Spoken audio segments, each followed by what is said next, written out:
Eliphaz the Temanite replied, "Would a wise person answer with empty notions, or fill their belly with a hot east wind?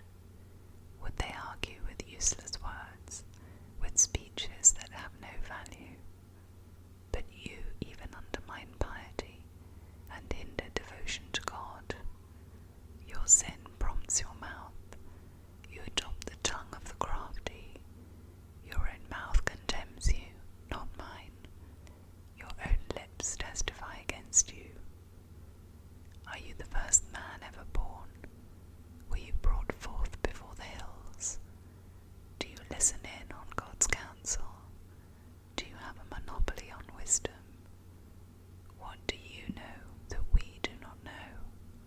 What insights do you have that we do not have? The grey-haired and the aged are on our side, men even older than your father. Are God's consolations not enough for you, words spoken gently to you? Why has your heart carried you away, and why do your eyes flash, so that you vent your rage against God, and pour out such words from your mouth? What are mortals, that they could be pure, or those born of a woman, that they could be righteous? If God places no trust in his holy ones, if even the heavens are not pure in his eyes, how much less mortals who are vile and corrupt, who drink evil up like water? Listen to me, and I will explain to you. Let me tell you what I have seen, what the wise have declared, hiding nothing received from their ancestors, to whom alone the land was given, when no foreigners moved among them. All his days the wicked man suffers torment, the ruthless man through all the years stored up for him. Terrifying sounds fill his ears. When all seems well, marauders attack him. He despairs of escaping the realm of darkness. He is marked for the sword. He wanders about for food like a vulture. He knows the day of darkness is at hand. Distress and anguish fill him with terror. Troubles overwhelm him like a king poised to attack. Because he shakes his fist at God and vaunts himself against the Almighty, defiantly charging against him with a thick, strong shield. Though his face is covered with fat and his waist bulges with flesh, he will inhabit ruined towns and houses where no one lives, houses crumbling to rubble. He will no longer be rich, and his wealth will not endure, nor will his possessions spread over the land. He will not escape the darkness. A flame will wither his shoots, and the breath of God's mouth will carry him away. Let him not deceive himself by trusting what is worthless, for he will get nothing in return.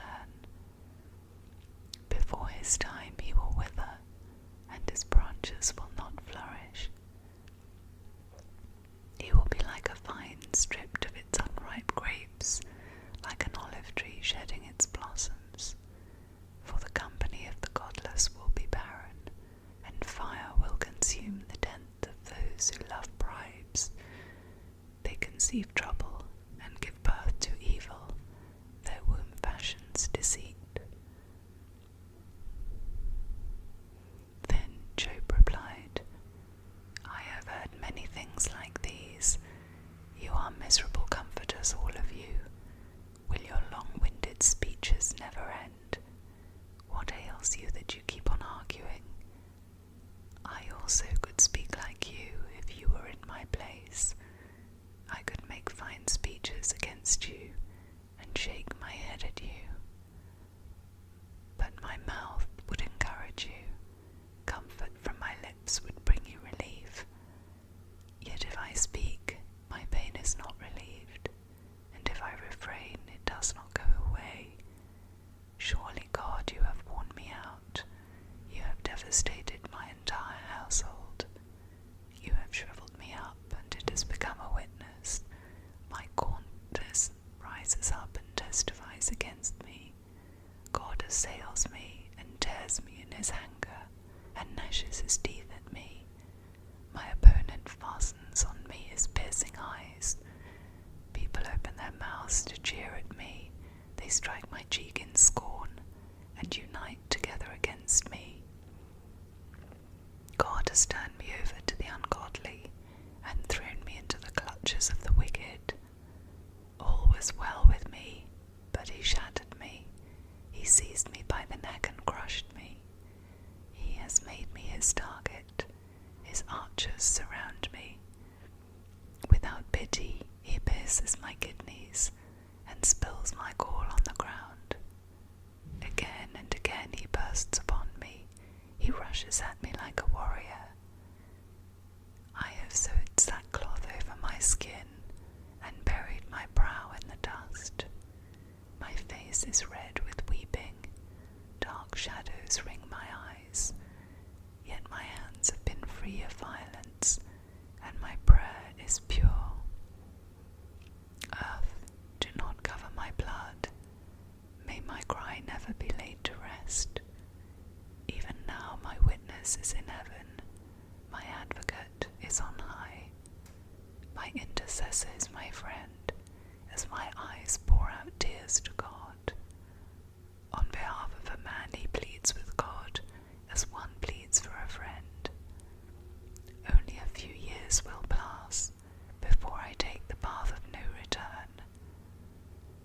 My spirit is broken, my days are cut short, the grave awaits me. Surely mockers surround me, my eyes must dwell on their hostility. Give me, O God, the pledge that you demand. Who else will put up security for me? You have closed their minds to understanding, therefore you will not let them triumph. If anyone denounces their friends for reward, the eyes of their children will fail. God has made me a byword to everyone, a man in whose face people spit.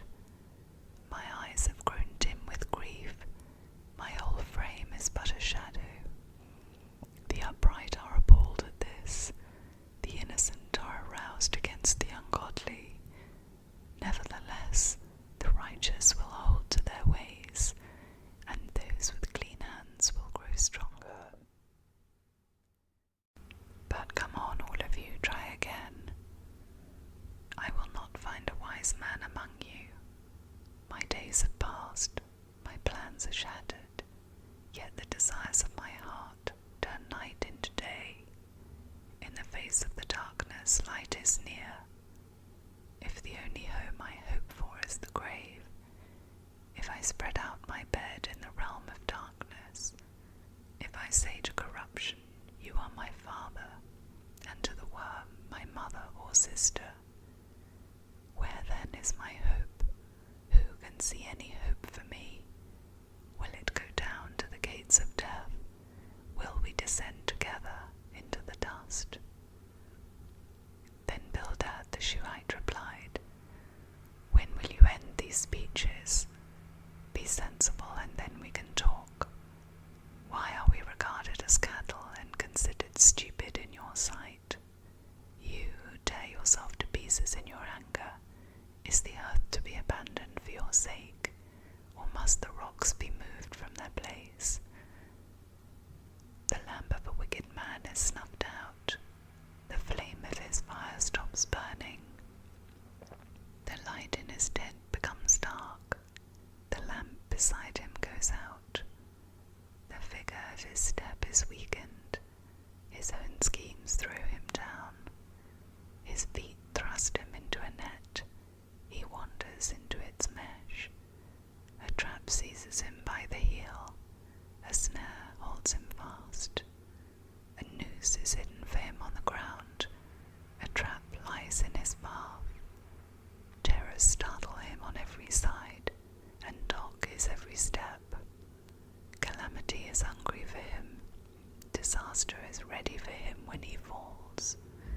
It eats away parts of his skin, death's firstborn devours his limbs. He is torn from the security of his tent, and marched off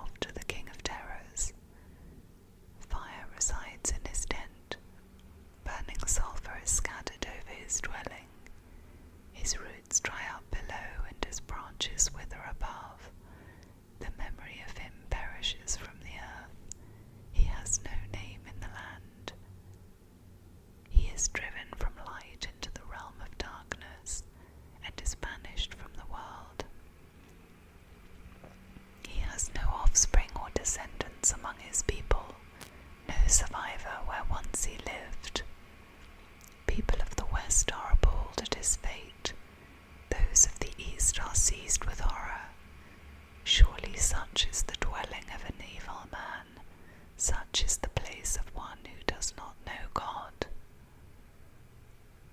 Then Job replied, How long will you torment me and crush me with words? 10 times now you have reproached me, shamelessly you attack me. If it is true that I have gone astray, my error remains my concern alone. If indeed you would exalt yourselves above me and use my humiliation against me, then know that God has wronged me and drawn his net around me. Though I cry violence, I get no response. Though I call for help, there is no justice. He has blocked my way so I cannot pass. He has shrouded my paths in darkness. He has stripped me of my honor and removed the crown from my head. He tears me down on every side till I am gone. He uproots my hope like a tree. His anger burns against me. He counts me among his enemies. His troops advance in force. They build a siege ramp against me and encamp around my tent. He has alienated my family from me. My acquaintances are completely estranged from me. My relatives have gone away. My closest friends have forgotten me. My guests and my female servants count me a foreigner. They look on me as on a stranger. I summon my servant, but he does not answer, though I beg him with my own mouth. My breath is offensive to my wife. I am loathsome to my own family. Even the little boys scorn me. When I appear, they ridicule me. All my intimate friends detest me. Those I love have turned against me. I am nothing but skin and bones. I have escaped only by the skin of my teeth. Have pity on me, my friends, have pity, for the hand of God has struck me. Why do you pursue me as God does? Will you never get enough of my flesh? Oh, that my words were recorded, that they were written on a scroll.